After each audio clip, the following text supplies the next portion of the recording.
Olá, boa noite, deputada. Como Boa vai? noite. Boa Tudo noite. bem, graças a Tu- Deus. É uma honra recebê-la. Muito obrigado por aceitar o meu convite.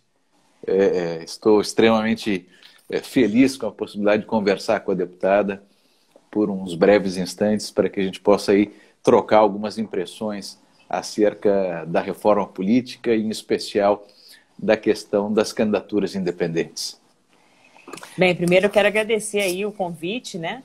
E desejar aí, primeiro, as boas-vindas de todos que estão chegando aqui nessa live, dar boa noite a todos. É uma alegria estar aqui contigo, Rodrigo, que tem tanto conteúdo, né, nesse assunto sobre o qual nós vamos tratar. E eu espero poder contribuir aí nessa live para a maior elucidação dessa temática tão importante, né, da reforma política.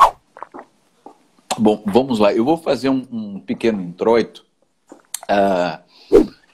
visando elucidar aqueles que não conhecem exatamente o tema e depois escolher da deputada algumas impressões, já que o momento é um momento extremamente tenso, né? Nós estamos aí diante de uma CPI que é uma espécie de um espetáculo de horror, um círculo, né?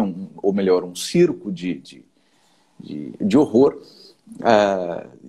é evidentemente armado com um endereço certo e com um objetivo certo de criar uma narrativa que venha a prejudicar o presidente Bolsonaro. Temos uma resistência dramática de certos setores da esquerda em relação ao voto auditável, o voto impresso e auditável, de modo que são tempos bastante difíceis e que nos fazem crer que boa coisa não vem por aí, né? Assim como nós tivemos nos Estados Unidos um cenário em que o Partido Democrata, né, soube explorar uma série de brechas e tornou extremamente questionável o resultado das eleições com o Biden. Aqui o cenário também não é animador. É irracional, para sermos gentis, claro, é irracional que alguém se coloque contrário ao voto impresso e auditável. Né? E a má-fé em relação à narrativa, né, de que seria um atraso, de que haveriam fraudes justamente pela impressão do voto, ou seja, todo o cenário não é um cenário positivo. Né? E aí, em meio a isso tudo, vem a comissão, é instaurada a Comissão de Reforma Político-Eleitoral. Né? Eu, como conservador, né, e comungando da mesma fé da deputada, né, somos irmanados nessa fé, quero crer que sempre possa vir algo pior quando falamos em reformas assodadas. Né? E os trabalhos da comissão, me parece, são trabalhos que têm pouca visibilidade, né? E os temas lá postos são temas importantíssimos. Né? São temas importantíssimos. Os temas que são discutidos são temas que vão desde a possibilidade de mandatos coletivos, a possibilidade de adoção ou autorização de partidos regionais, as questões que dizem respeito, né, à possibilidade de algum tipo de arranjo de voto distrital, né, se distrital puro, distrital misto, distritão, enfim, discussões dessa natureza. E por conta de um aditivo que foi feito pela deputada do Novo, a deputada Adriana Ventura, o debate das candidaturas independentes foi reintroduzido na Câmara dos Deputados, nesta comissão. Tema esse que eu venho lutando desde 2016, quando judicializei a questão, pedindo a minha candidatura a prefeito do Rio de Janeiro sem partido político, em 2016, e enfrentando os recursos judiciais até que do TSE ingressamos no Supremo Tribunal Federal e denunciamos o Brasil à Corte Interamericana de Direitos Humanos, na OEA, em Washington, E no âmbito do Supremo Tribunal Federal houve um primeiro parecer favorável da procuradora, ex-procuradora-geral Raquel Dodge, e posteriormente um segundo parecer favorável do procurador Augusto Aras. Houve a sessão de julgamento, a primeira sessão de julgamento, que admitiu o caso e atribuiu repercussão geral, de modo que aquilo que ficar decidido neste caso, por óbvio, então será de aplicabilidade obrigatória a todos os demais casos, de modo que deixou de ser um caso pessoal meu para ser o caso de todos os brasileiros, né? Porque ele vai ter essa aplicação obrigatória. E neste contexto, deputada, eu gostaria de colher da deputada como a deputada percebe o momento político, né? Como a deputada entende os temas da reforma política, vislumbra, né, o que seria importante ou o que seria um risco neste debate da reforma política. E depois, colhendo estas impressões, avançamos um pouco em relação à candidatura independente em especial. Bem, Rodrigo, eu acho que a conjuntura política é, sem dúvida nenhuma, extremamente conturbada, né? Eu acho que as pessoas mesmo, cidadão de bem, que acompanhou todo o processo, vamos pegar o marco, né? Desde 2018, eu acho que o povo brasileiro ele estava muito esperançoso, né? E depositou nas urnas o voto, né? E ali depositou a confiança em pessoas para tentar oxigenar a política, para tentar trazer ali uma renovação verdadeira. E aqui eu falo especificamente, né, do parlamento, né, tendo em vista que hoje estou parlamentar e faço parte desse processo de renovação. Mas é bem verdade que a situação que nós estamos vivendo, ou seja, a qual nós estamos submetidos hoje no Brasil, é uma situação que não inspira nem um pouco nenhum tipo de esperança, né? Muito pelo contrário, a gente só tem esperança porque a gente tem fé. Exato. Porque nós somos tementes a Deus, justamente por isso é que nós temos esperança e de fato, né, nós nunca vamos deixar de tê-la, mas somente por isso. Porque se nós observássemos tão somente as instituições democráticas, a situação que nós nos encontramos, ela realmente seria para nós motivo de tristeza, desesperança, né? E aí por aí vai. Então eu estou comentando sobre isso porque esse palco da reforma política, né? Quando eu falo palco, eu me refiro ao momento, né? O momento pelo qual nós estamos atravessando o nosso país. A comissão especial ela foi instalada num contexto extremamente complicado, né? E quando a gente fala de um assunto como reforma política, que é extremamente complexo, não adianta a gente pensar em simplesmente situações isoladas. Se a gente observar reforma política, é todo um conjunto, né, de uma obra, por assim dizer. Então, a gente tem que observar, como você bem mencionou, tem o distritão, tem o distrital misto, tem as candidaturas independentes, é todo um pacote dentro dessa reforma. Então, não dá para a gente observar fatos isolados, a gente tem que observar a conjuntura, né, inclusive fática, para a gente poder pensar numa reforma verdadeira e séria para o nosso país. Não dá para a gente simplesmente decidir dentro do parlamento brasileiro, como a gente vê muitas vezes, de maneira atabalhoada, né, assodada, sem um mínimo de discussão. Então, o que eu tenho percebido? Em 2019, eu fiz parte, eu fui membro, né, suplente da comissão, na verdade era uma subcomissão de reforma política, que era, à época, presidida ali pelo Luiz Felipe de Orleans e Bragança. E ali nós começamos a suscitar um debate, sobretudo dentro dessa linha, né, da candidatura independente. Só que, assim, como houve a pandemia, na verdade, a subcomissão ela foi instalada já no final do ano, meio para o final do ano, então depois veio o recesso parlamentar e, posteriormente, a pandemia foi startada, né? Então, isso inviabilizou eu diria, um amadurecimento maior, né, desse tipo de debate que deveria acontecer. E aí, agora, nesse ano, é que, de fato, voltou à tona esse tipo de debate, esse tipo de discussão da reforma política dentro do parlamento brasileiro. Só que aí, como você bem falou no início, veio junto com uma CPI que é muito mais um espetáculo circense, cujos palhaços, né, somos nós.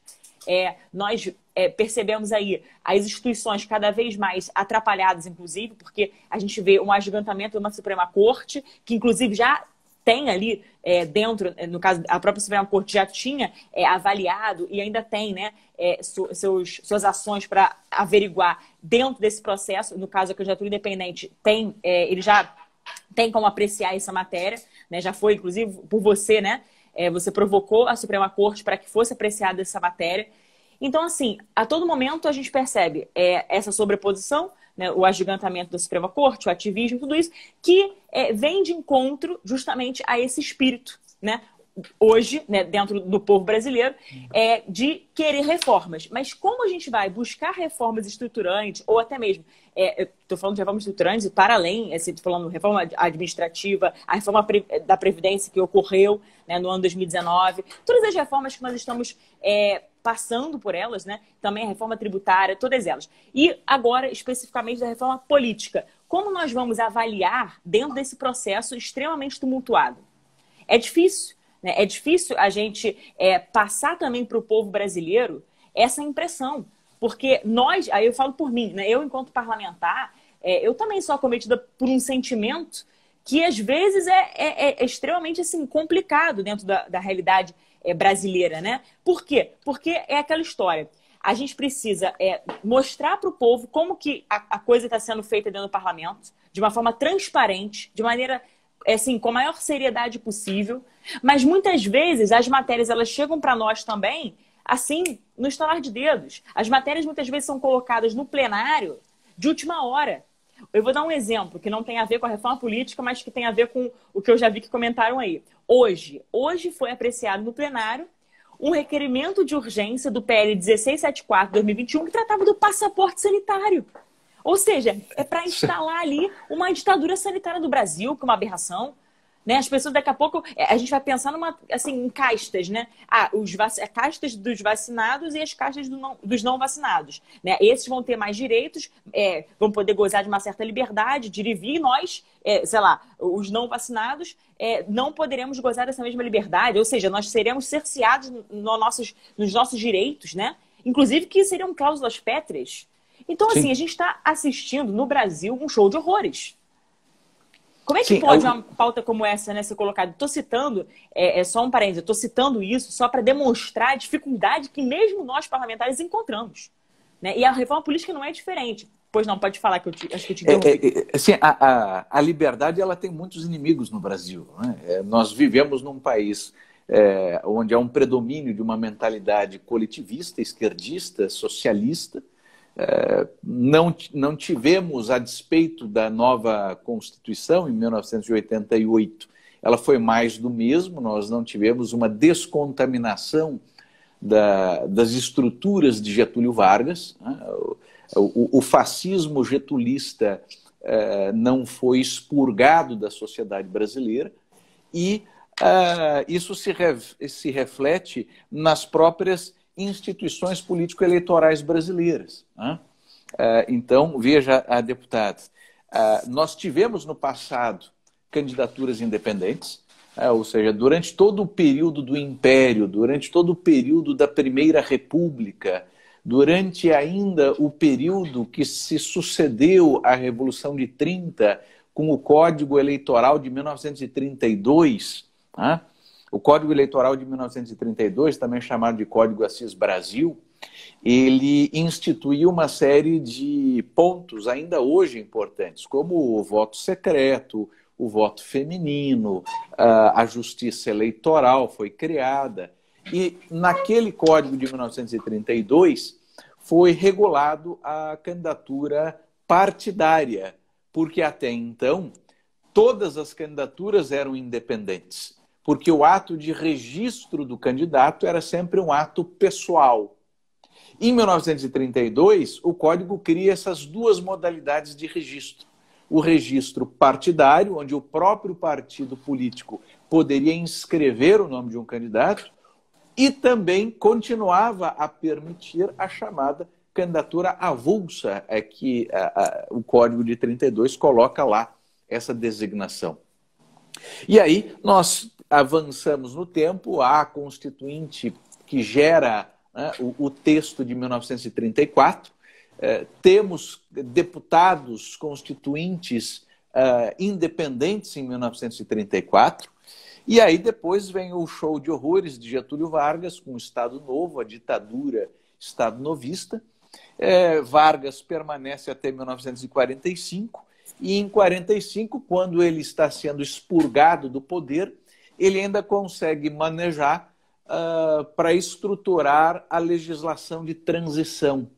É ele que organiza a legislação de transição com um indivíduo chamado Agamenon, que havia sido interventor no estado de Pernambuco. E ele é chamado para ser ministro da Justiça e organiza aquela legislação de transição. E Getúlio organiza duas coisas terríveis. Primeiro, Getúlio nacionaliza os partidos políticos, o que é uma excrescência num país federado.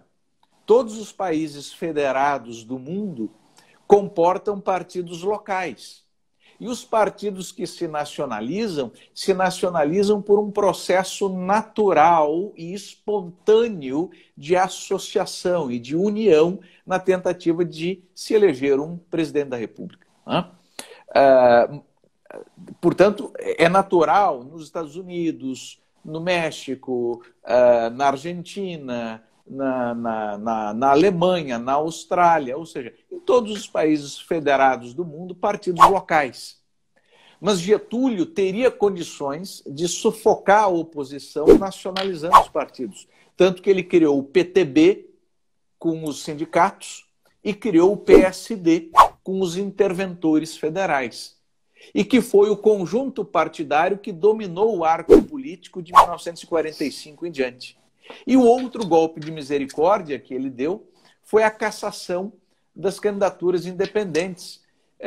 E aí, uma vez cassadas as candidaturas independentes, os caciques políticos sentiram o gosto, né, do monopólio partidário e o tema nunca mais foi reintroduzido na pauta política brasileira, até que judicializamos a questão, o tema chegou ao Supremo Tribunal Federal, ganhou, então, pareceres favoráveis da Procuradoria-Geral da República, e aí o tema meio que voltou à discussão. Só que volta à discussão, deputada, de modo muito perigoso. E aí eu queria fazer até um apelo à deputada para que conduza com os seus pares essa discussão. A proposta que foi feita é uma proposta elitista, extremamente elitista, porque vincula a candidatura independente à coleta de assinaturas de apoiamentos.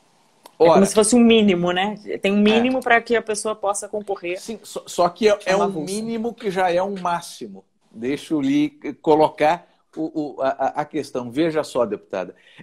Se não me falha a memória, dependendo do cargo, se coleta 1% ou 0,5% do colégio eleitoral. Ora, pois bem, é sabido, é dado comum que para que se valide uma assinatura no Tribunal Eleitoral, na média, são coletadas 4 assinaturas. Ora, então, para que alguém seja candidato independente a vereador no Rio de Janeiro, ele terá que coletar quase 100 mil assinaturas. Ou seja, então, vamos perceber que a candidatura independente, que é algo que vem para inclusão daqueles que não têm voz nos partidos políticos, para a inclusão daqueles que estão, de alguma forma, alijados das estruturas partidárias, né? Vai se exigir justamente destes excluídos que eles coletem previamente uma quantidade colossal de assinaturas, e isso tem um custo imenso. Resumo dessa história, né? Não, só um comentário adicional, né, ao que você está falando. Eu acho que dentro dessa estrutura é até mais fácil se fundar um novo partido. É aquela história, a gente está pleiteando uma candidatura independente, mas pela quantidade de assinaturas que se espera que se colete ali, né, para viabilizar uma candidatura independente, daqui a pouco vai ser mais fácil fundar um próprio partido. Né? Exato, o que é um contrassenso. Exato. Então, assim, a gente nunca vai sair desse cabresto dos partidos. Então, veja que o tema, com todo respeito a boa vontade da deputada Adriana Ventura, prestou um grande serviço à nação ao apresentar o aditivo, mas o tema ele precisa ser debatido nestes termos, porque a ser aprovado como está, aquilo que será dado com uma das mãos será retirado com a outra. Aquilo que está sendo nominalmente lançado na legislação estará, do ponto de vista da sua operacionalidade, sendo letra morta, porque será tão difícil que apenas milionários serão candidatos independentes. Apenas pessoas muito ricas, com uma condição prévia de coletar a um elevado custo e validar no Tribunal Eleitoral essas assinaturas, vai conseguir ser candidato. E aqueles que mais precisam, que são aqueles que hoje não conseguem ascender as estruturas partidárias e não conseguem legendas e condições específicas para competir, estes continuarão à margem do sistema político e nós não estaremos, desta forma, aprimorando efetivamente a democracia brasileira. Né? E a par disso, deputada, um tema que me preocupa muito, eu gostaria de coletar da deputada as suas impressões, é que se discute lá possibilidades de votos, modalidades de votos distritais. Como a deputada encara esse tema? Bem, eu estava até estudando um pouco mais.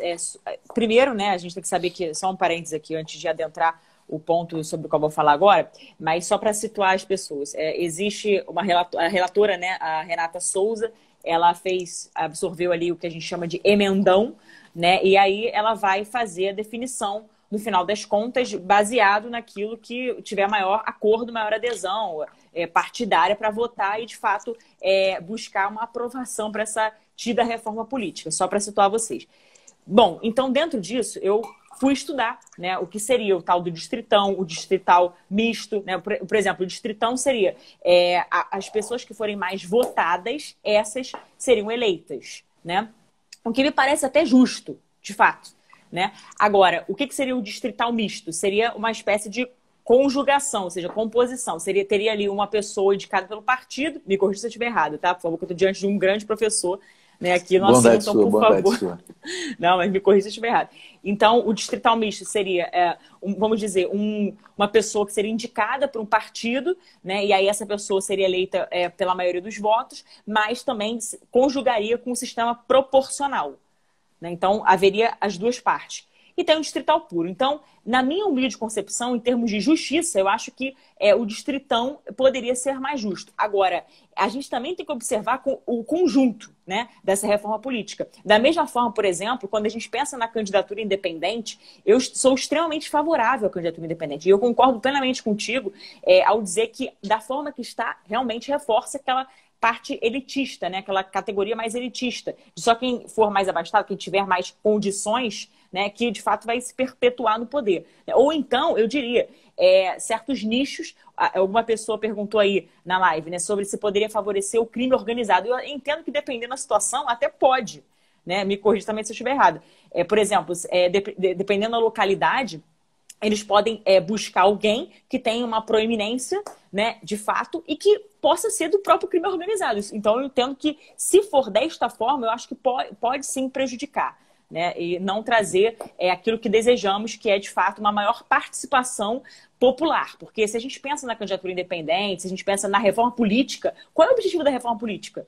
De fato, primeiro, o exercício da cidadania. Né? O voto é isso também, é um exercício cívico. Agora, para que os cidadãos possam ter condições de participar dos pleitos, né? De participar dos cargos eletivos. Da forma que está hoje, veja, a condição sine qua non para a pessoa concorrer a uma eleição é estar abarcada, né, abrigada num partido político. Só que, vamos lá, a gente tem aí, sei lá, 35 partidos políticos. Estou imaginando esse processo, né?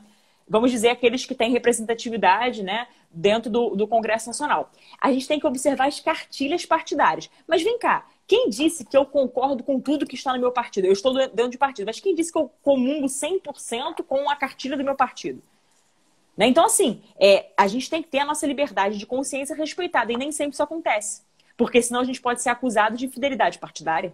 Então, eu entendo que a candidatura independente ela também venha para, eu diria, resolver esse problema das pessoas que não se sentem ali representadas, porque existe uma crise de representatividade muito grande na democracia brasileira, né? Justamente por isso, porque os partidos não representam muitas vezes a comunhão de interesses da sociedade. Por quê? Porque se reforça o cabresto, porque muitas vezes, não vou nem entrar naqueles que são até tidos como mafiosos, né? Não vou nem entrar nesse mérito. Eu também não estou aqui falando de partido X ou Y, eu estou falando de uma situação conjuntural, um panorama geral mesmo.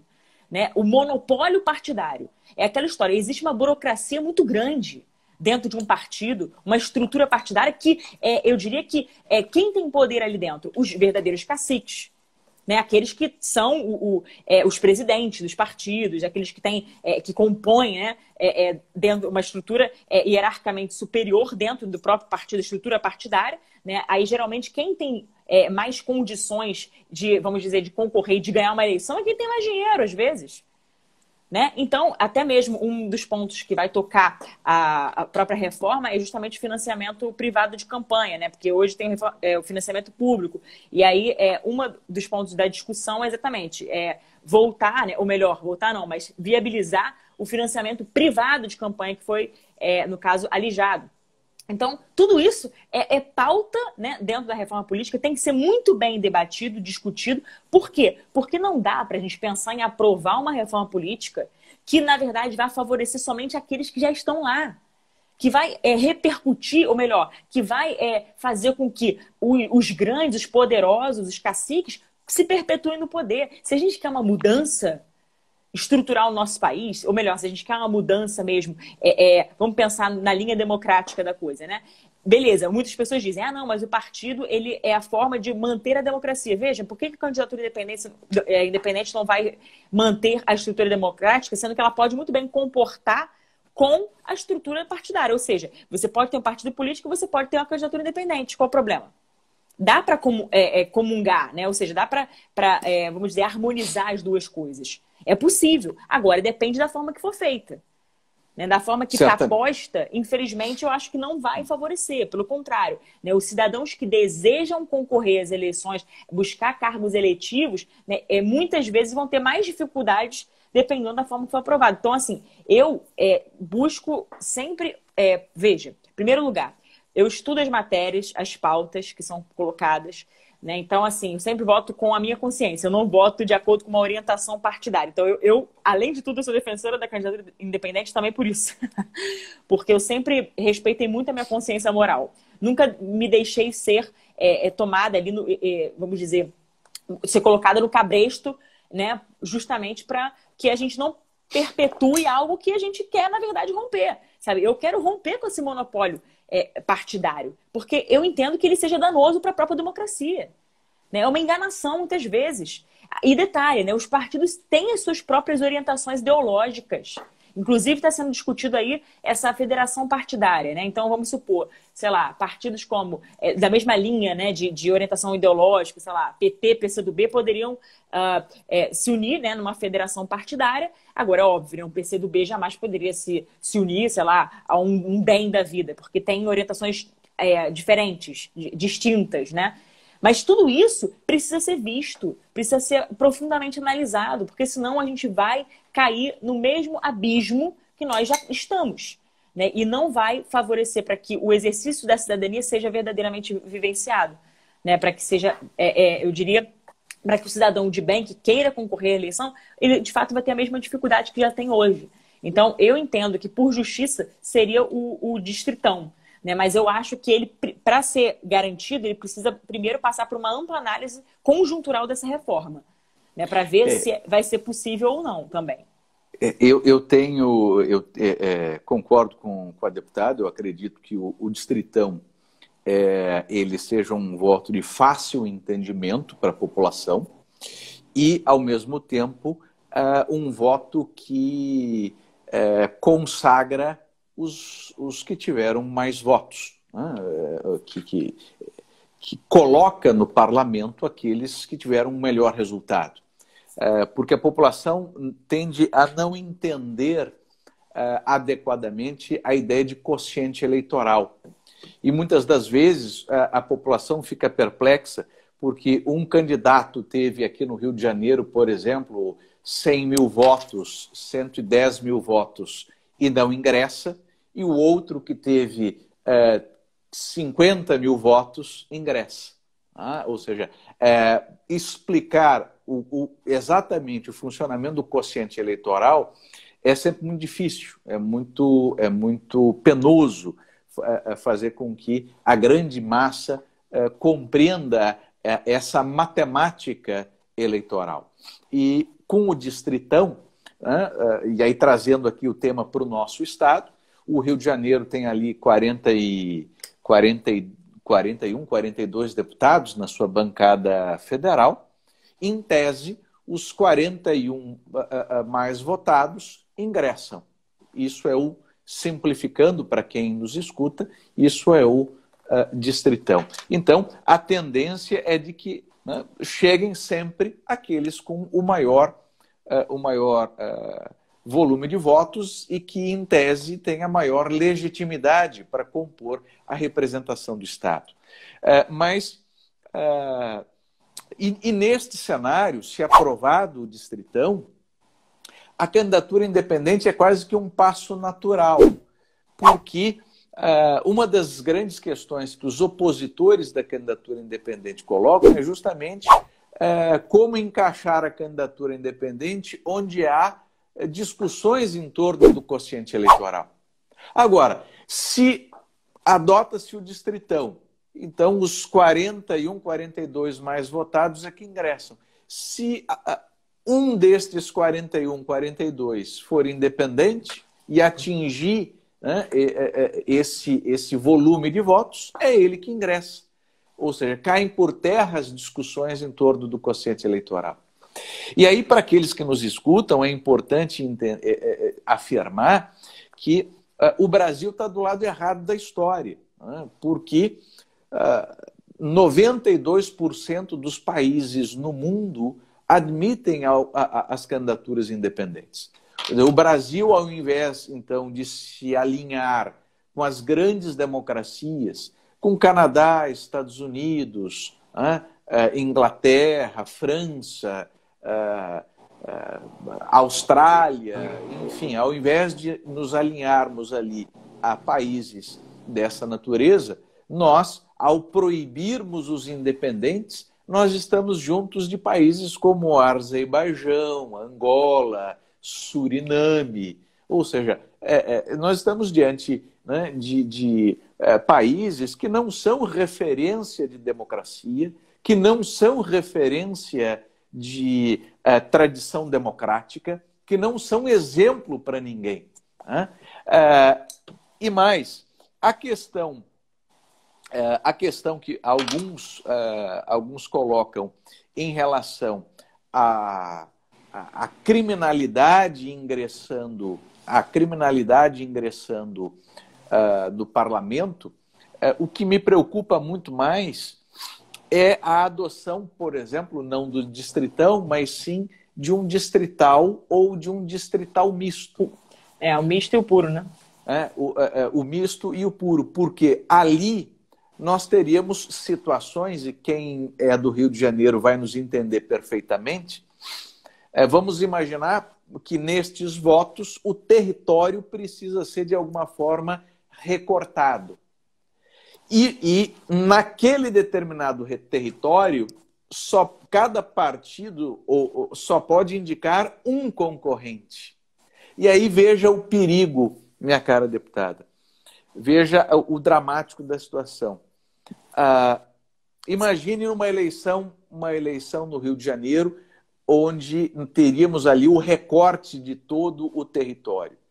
Primeiro, a dúvida é quem faria esse recorte?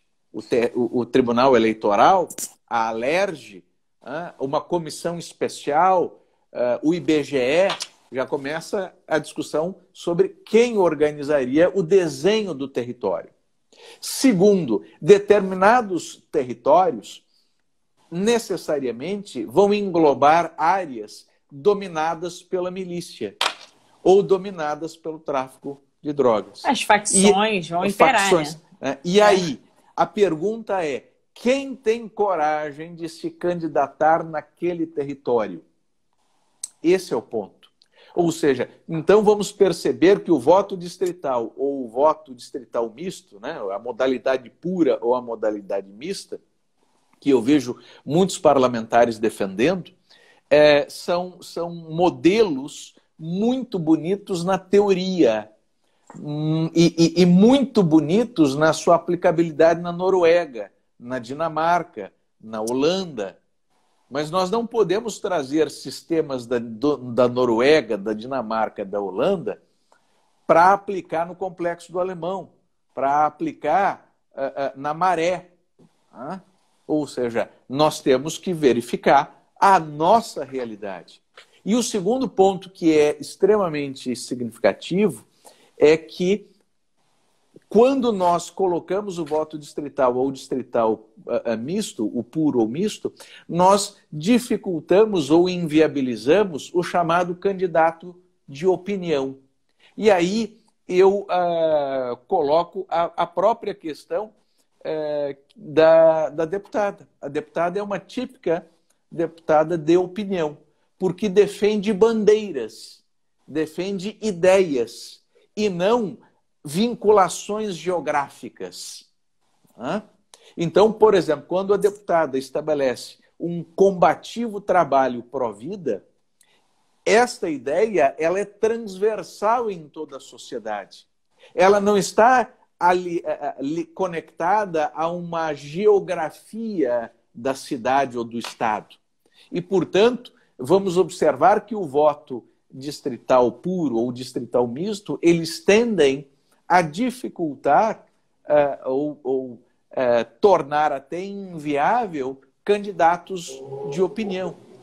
Quase que todos os parlamentares federais acabam sendo vereadores potencializados, digamos assim.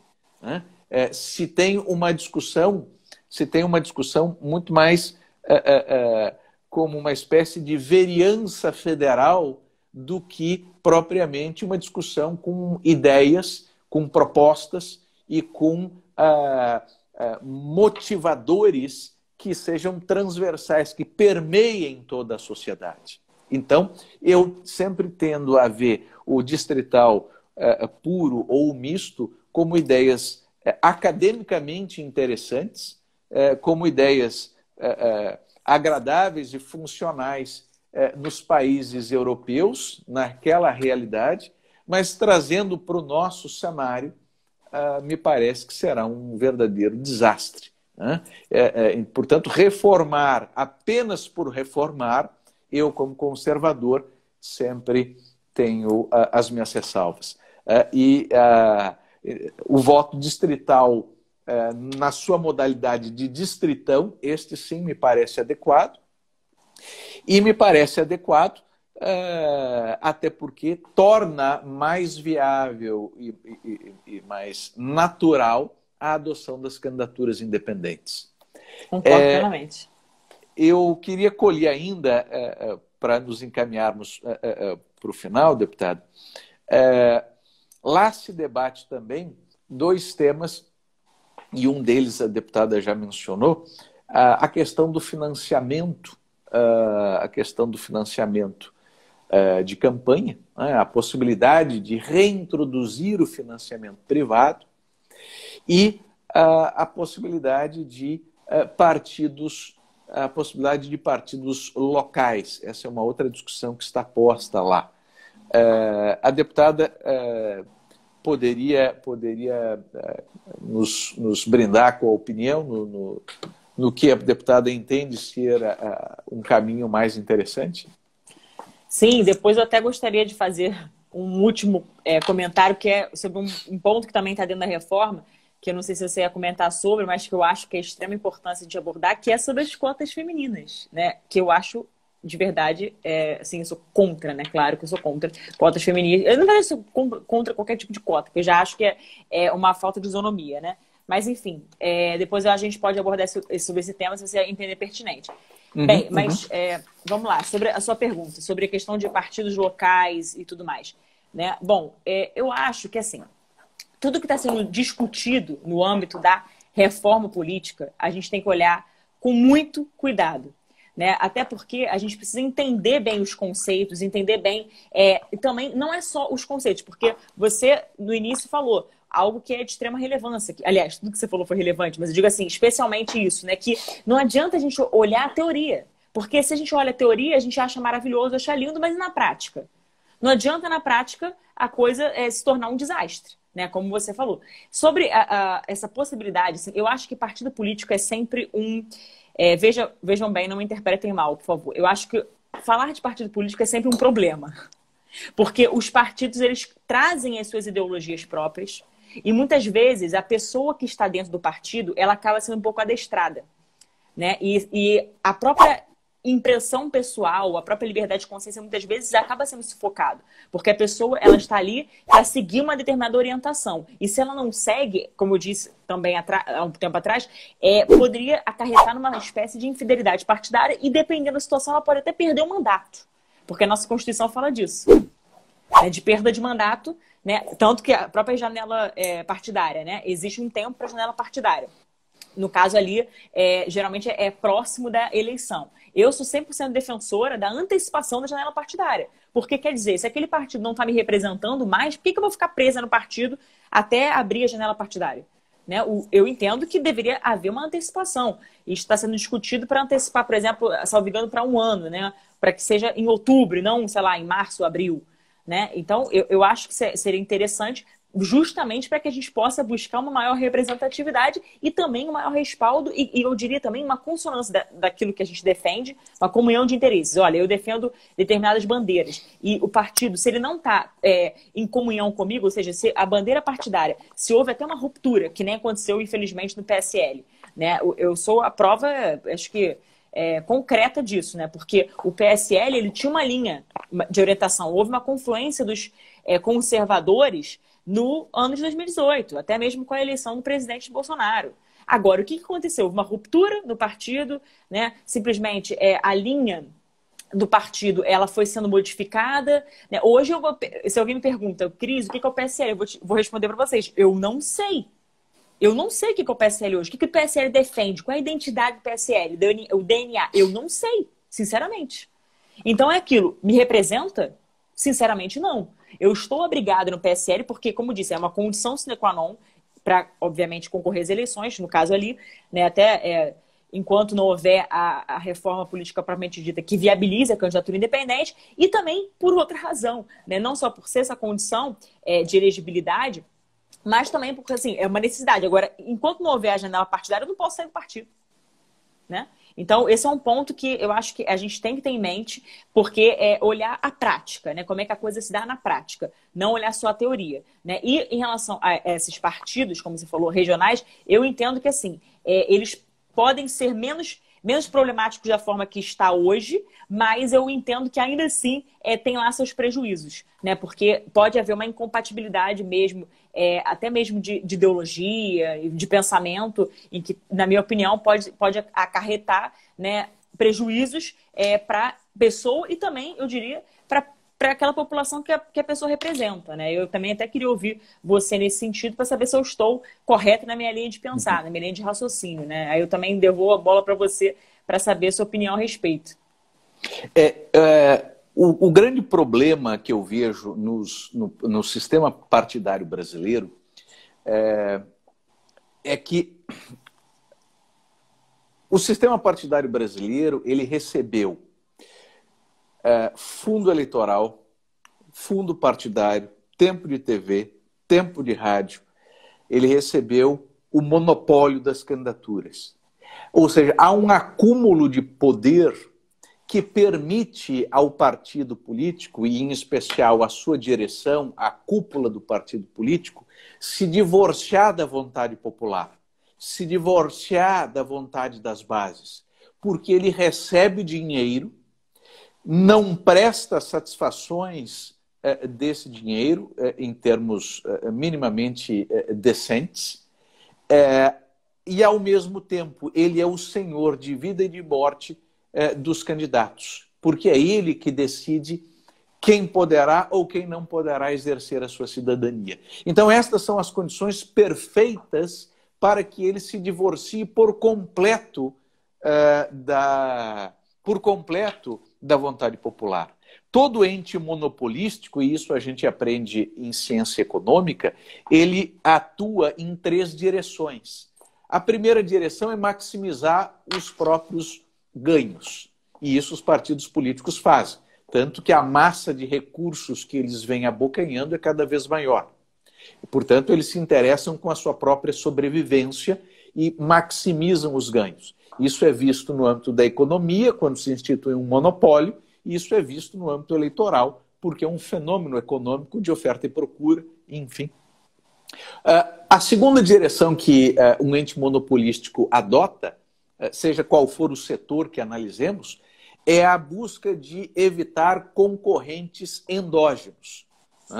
Portanto, se busca uma regulamentação do setor cada vez maior, para que aqueles que queiram ingressar nessa competição não consigam atingir os dados regulatórios mínimos. E isso nós observamos no âmbito partidário. Então, a legislação ela se torna cada vez mais complexa para se criar um partido político. Eu preciso de cada vez mais assinaturas, num tempo cada vez menor, eu preciso validar de uma determinada forma, eu preciso ter representações em 9 estados, eu preciso disso, eu preciso daquilo, não posso coletar com assinatura eletrônica, tem que ser assinatura física, ou seja, então o sistema ele vai dificultando a criação de novos partidos.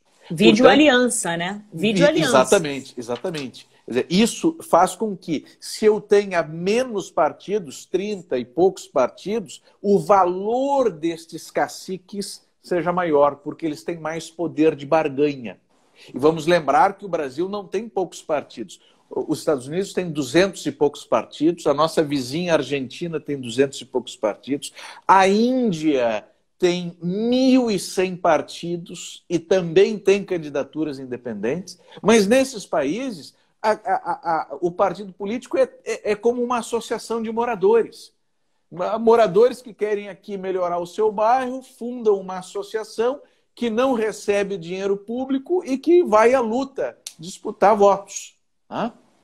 Então, aqui, o terceiro movimento dos entes monopolísticos é, evidentemente, evitar a competição exógena, ou seja, a que venha do outsider, aquele que vem de fora do sistema, e, portanto, barra-se a candidatura independente. Então, esses 3 movimentos, maximização dos próprios recursos, evitar competição endógena e evitar competição exógena, fazem com que o Brasil seja um dos países com a menor renovação política no mundo. Isso não é uma opinião, isso são dados objetivos coletados pela Transparência Brasil, fazendo um estudo da baixíssima taxa de renovação na política brasileira. Por isso, a deputada sinta-se uma verdadeira campeã, porque conseguiu furar esse bloqueio. E deixa eu só fazer um comentário bem breve, um comentário dentro disso que você está falando, Rodrigo, é que me parece que nessa última eleição, pelo que eu pude notar, consideraram uma das maiores renovações na política, tendo em vista as pessoas novas que apareceram. Agora, pessoas novas não significa que façam política nova. Então, ao mesmo tempo que representou uma renovação em termos de quantidade de pessoas novas, eu diria que foi diametralmente oposto ao que de fato representaria uma renovação política, uma oxigenação política em termos de princípios. Né? Ou seja, o que eu quero dizer com isso? Não, pode falar. há uma falácia justamente nessa renovação, porque novos nomes não significam novos grupos ascendendo a representação no parlamento. Até porque tem uma quantidade de traidores, né? A gente viu aí que a quantidade de traidores, começando por traição de princípios, tá? Não estou falando de pessoas, não. Traição de pessoas, falando de traição dos seus próprios princípios.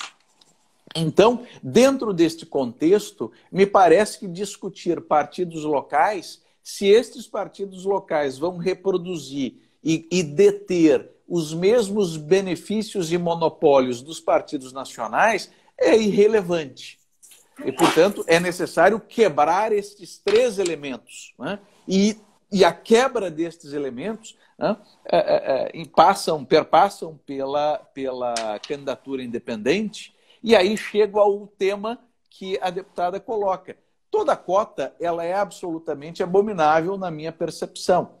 Mas, quando introduzimos candidatura independente no sistema, ela se torna irrelevante. Ela se torna absolutamente irrelevante. Vamos imaginar cotas para mulheres, cotas para negros, cotas para LGBT, cotas para isso, cotas para aquilo. Nós vamos entrar sempre numa escalada cada vez maior, e esse fenômeno é observado no mundo inteiro, onde se adotam políticas afirmativas. Cada grupo começa a se craquelar em subgrupos, se dizendo, então, que são mais oprimidos ainda e, portanto, querem eles, por si só, novas cotas. Então, começa a ficar um discurso absolutamente caótico, esquizofrênico. Portanto, eu sou contra qualquer cota. Agora, quando introduzimos a candidatura independente no sistema, ela é absolutamente irrelevante, porque eu sou uma pessoa que sou de uma minoria XYZ e me sinto oprimido, eu quero a minha cota. Não, você não precisa de cota, você pode ser um candidato independente, vai lá, exponha as suas ideias, ninguém vai lhe impedir de expor e de concorrer, portanto não há necessidade de cota. Ponto final, acabou. Acabou. Fim da história. A candidatura independente, ela resolve toda e qualquer discussão de cotas, e mais, ela resolve o discurso que a esquerda faz. Porque se a esquerda se arvora defensora das minorias, a menor de todas as minorias é um indivíduo. E aí nós vamos observar, se o sujeito realmente se arvora defensor das minorias, ele tem que defender a candidatura independente, porque é a forma pela qual um grupo que se diga minoritário tem como se organizar e lançar, sem qualquer filtro, sem qualquer crivo de chefe de partido, e lançar um nome e ofertar esse nome no mercado eleitoral, buscando votos. Portanto, é a melhor forma de incluirmos as pessoas na estrutura e no debate político. E isso não é mera opinião. Eu digo à deputada que há um recente estudo feito na Índia, porque a Índia, até poucos anos atrás, não adotava as candidaturas independentes. Isso foi adotado a questão de 3, 4 anos atrás. E aí o que os dados revelaram na Índia? Que houve um aumento dos votantes, porque lá o voto não é obrigatório, então houve um maior interesse das pessoas em votar, em participar como eleitor, e houve também um aumento no volume de candidatos, porque aquelas pessoas que não se sentiam confortáveis de se lançarem por um partido político, se sentiram bem, se sentiram confortáveis numa disputa independente. Portanto, houve um incremento da democracia na Índia com a adoção das candidaturas independentes. Esse é um ponto também, então, que me parece fundamental de ser levado à discussão no Congresso Nacional. Com certeza, Rodrigo. Eu acho que tudo aquilo que você está nos trazendo, inclusive eu até reforço, né, que foi magistral a sua aula, porque de fato é uma aula para todos nós. Obrigado. Não, mas é verdade, sem demagogia nenhuma. Eu acho que mais pessoas deveriam estar lhe ouvindo, né? Até porque, não só eu diria, pela magnitude do debate, pela importância do debate sobre a reforma política, eu particularmente, eu diria que sou uma grande aprendiz no assunto, né? Eu comecei a estudar mais o tema em 2019, quando eu estive na subcomissão, né? Antes, eu sabia muito vagamente, né? Depois eu comecei a estudar de forma mais detida, e ainda assim, né? A gente tem sempre muito que aprender. E hoje, inclusive, estou aprendendo muito, inclusive, base argumentativa para robustecer nossos argumentos mesmo, sabe? E para que a gente possa levar para o parlamento. Então, eu rogo a Deus que a gente possa ter oportunidades aí de dentro do parlamento trazer pessoas como você mesmo para debater. Inclusive, eu sei que você esteve, né? Sim, em 2019, na 19, CCJ, né? Isso. 2019, na CCJ, quando o deputado Orlins de Bragança Ele fez uma propôs a audiência questão, pública. Fez uma audiência pública, eu fui convocado, e uma das questões que os parlamentares me parece que não entendem, porque muitos parlamentares se colocam contrários, e esse é um ponto que eu acredito que deva ser objeto de melhor explicação aos seus pares, é de que com a existência da candidatura independente, quem se liberta é o parlamentar. Porque o parlamentar ele está sempre sob o risco de ter que trair o seu eleitor. Porque num determinado momento, se o cacique do partido fechar a posição X e o parlamentar tiver prometido ao seu eleitor a posição Y, o parlamentar ficará numa encruzilhada. Ou ele obedece o cacique e trai o seu eleitor, ou ele cumpre a palavra com o seu eleitor e será dramaticamente punido e podendo, inclusive, perder o seu mandato pela infidelidade partidária. Portanto, a candidatura independente, na verdade, e é isso que os parlamentares de esquerda não percebem, a candidatura independente ela faz com que o parlamentar possa cumprir fielmente aquilo que prometeu ao seu eleitor. E fecho aqui dizendo que eu não sou inimigo dos partidos políticos. É uma falácia dizer que a candidatura independente enfraquece os partidos. A candidatura pode coexistir com eles, inclusive, né? Pode coexistir, como coexiste no mundo inteiro, mas mais do que isso. Qual o melhor ponto da candidatura independente? É a produção de um efeito ético sobre as estruturas partidárias. Porque no sistema em que existe candidatura independente, são os partidos que precisam dos candidatos e não os candidatos dos partidos. Portanto, é o partido político que precisa ser tão bom, tão inspirador, tão ético na sua condução, que desperte no candidato a vontade de ir pelo partido e não independente. Isso faz com que, então, pela pressão exógena, pela pressão externa, os partidos se vejam obrigados a adotar posturas mais éticas. E este ao fim e ao cabo de toda essa discussão, a grande razão da luta pelas candidaturas independentes. Porque ela não é a bala de prata, mas ela promoverá uma onda ética sobre as estruturas partidárias e, consequentemente, ao melhorarmos as estruturas partidárias, nós iremos melhorar todo o sistema, porque o partido político ele é a porta de entrada à vida pública. Esse é que é o grande ponto, me parece. E eu só tenho a agradecer à deputada por ter me brindado com sua presença e agora gostaria de colher as suas palavras finais, deputada, e dizer que sou um admirador do seu intransigente combate em defesa da vida, como nenhum outro parlamentar tem feito, com bravura, com destemor, com paixão, com intensidade. Eu só tenho a expressar aqui a minha admiração e exortar que a deputada continue com essa coragem sempre. Então, por favor, as suas palavras finais, deputada.